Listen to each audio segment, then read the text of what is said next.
Bună ziua! Hello, salut, здравствуйте, витаю. Yes, I'm a linguist and I speak 5 different languages: Romanian, Russian, French, Ukrainian, and English, and I embrace them all. To me, each of those languages comes with a special cultural flavor. Every time I speak a language, I feel much more perspective. I start to gain new ideas, come up with new ideas, and think outside the box.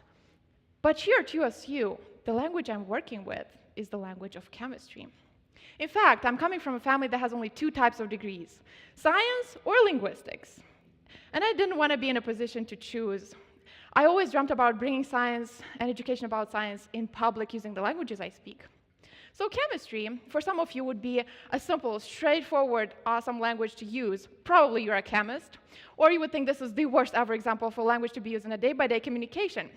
Yet to me, the language of chemistry feels like programming. Letters, numbers, and the beauty of it is that it's universally used and so effective in encapsulating complex meanings in a simple formula. Sometimes I even say that I speak 6 languages, including the chemistry one. My research interest has led me to the studies of carbon monoxide, CO, simple molecule made up of carbon and oxygen, yet lots of chemistry behind. CO is a simple molecule and it's well studied during centuries. But we commonly know it as a toxic gas. We all have detectors at our homes to keep us safe from its noxious effects. So what can be new about this gas? Well, my research is focused into looking at this gas from a therapeutic side of it. My PhD is focused on figuring out a way to deliver carbon monoxide in low amounts and in a dosed and safe manner.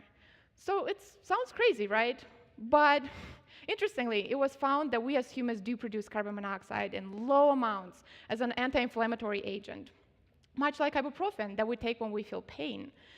But however, what differentiates carbon monoxide from ibuprofen? Its ease of ingestion. It just diffuses. How convenient might that be?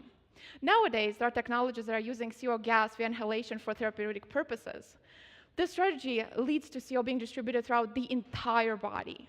My goal is to deliver CO in low amounts and to specific sites of the body.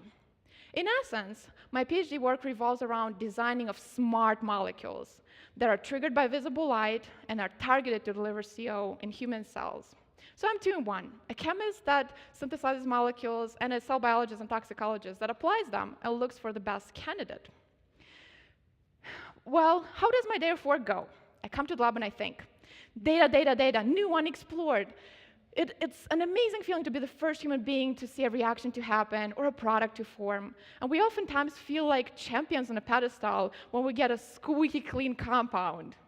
But what does my grandma in linguistics thinks about my hardcore science? Well, I vividly recall the first time I synthesized and purified my first compound. It was a white, waxy substance in a round bottom. And I was super excited to show it to my grandma while Skyping her on a weekend. Remember the pedestal mood?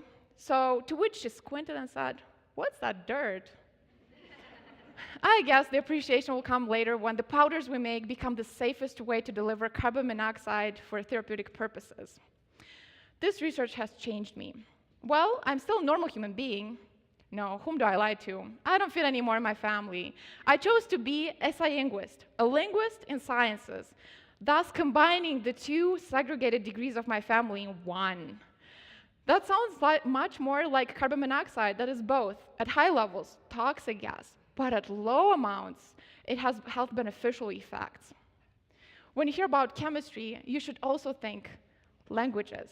And when you hear about CO as a toxic gas, you might also consider its health beneficial effects.